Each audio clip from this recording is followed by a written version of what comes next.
Doctor Hemchandra Gupte कसे महापौर झाले किंवा त्यांना बाळासाहेबांनी कसं महापौर बनवलं याचा एक किस्सा आहे, तो ऐकलाच पाहिजे. शिवसेनेचा महापौर असला पाहिजे, मराठी महापौर असला पाहिजे, ही बाळासाहेबांची तळमळ होती. त्यांनी काय केलं? डॉक्टर हेमचंद्र गुप्ते यांची आणि बाळासाहेबांची ओळख किंबहुना प्रबोधनकार ठाकरे, बाळासाहेब ठाकरे, श्रीकांत ठाकरे यांची आणि गुप्तेंची ओळख ही जुनी होती. याचं कारण डॉक्टर गुप्ते हे बाळासाहेबांचे फॅमिली डॉक्टर. डॉक्टर गुप्ते हे दादर माहीम परिसरात लोकप्रिय होते, त्यांचं हॉस्पिटलही होतं. त्यामुळे त्यांनी शिवसेनेत यावं असे प्रयत्न बाळासाहेब सुरुवातीपासून करत होते, अगदी 1966 पासून. पण हेमचंद्र गुप्ते जरी बाळासाहेबांचे सहानुभूतीदार असले, बाळासाहेबांवर त्यांचं प्रेम असलं, तरी ते शिवसेनेत आले नव्हते हे लक्षात. हेमचंद्र गुप्तेनी आपण डॉक्टर आहोत तेव्हा आपल्याला अशा प्रकारे राजकीय रंग घेता येणार नाही असं म्हणून बाळासाहेबांच्या शिवसेनेत यायला नकार दिला आणि त्यांनी जी निवडणूक लढवली 68 साली ती अपक्ष म्हणून लढवली. शिवसेनेने त्यांना समर्थन दिलं होतं, हे महत्वाचं. ते म्हणाले मी शिवसेनेत येणार नाही, मी अपक्ष म्हणून निवडणूक लढवीन, तुम्ही मला समर्थन द्या. बाळासाहेबांनी मान्य केलं, कारण हा सज्जन माणूस आणि लोकप्रिय माणूस असा डॉक्टर,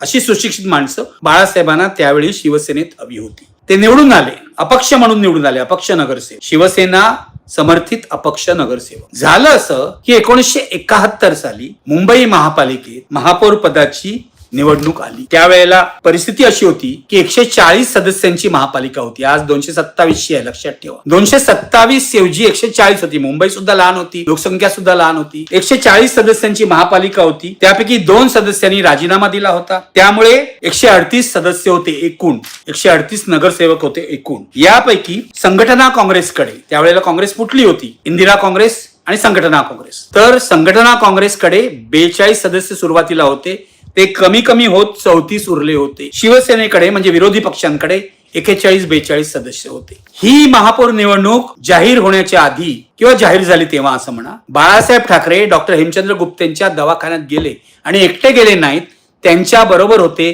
प्राध्यापक सदानंद वर्दे. प्राध्यापक सदानंद वर्दे हे प्रजा समाजवादी पक्षाचे मुंबईतले नेते होते, ज्यांच्या बरोबर शिवसेनेची युती होती. पण तिथे बाळासाहेब ठाकरे आणि वर्दे गेले आणि वर्द्यांनी हेमचंद्र गुप्तेंना समजावलं की तुम्ही शिवसेनेत जाण्याची आणि महापौर होण्याची गरज आहे. दुसऱ्या बाजूला हेमचंद्र गुप्ते हे मृणाल गोरेंचे नातेवाईक होते. मृणाल गोरेंची सख्खी बहीण ही डॉक्टर हेमचंद्र गुप्तेंची बायको होती. त्यामुळे समाजवाद्यांचं ते नातंही उपयोगाला आलं आणि हेमचंद्र गुप्तेंनी महापौर पदाचा उमेदवार होण्याचं मान्य केलं. ते शिवसेनेत गेले. ते 1971 ला शिवसेनेचे सदस्य झाले. त्याआधी ते अपक्ष नगरसेवक होते, हे लक्षात. बाळासाहेबांनी ठरवलं होतं कोणत्याही परिस्थितीत हेमचंद्र गुप्तेंना निवडून आणायचं आणि शिवसेनेचा पहिला सुशिक्षित स्वच्छ चारित्र्याचा महापौर करायचा. बहुमत होतं विरोधी पक्षांकडे. हेमचंद्र गुप्ते निवडून आले. हेमचंद्र गुप्ते निवडून आले तेव्हा बाळासाहेबांना मोठा आनंद झाला.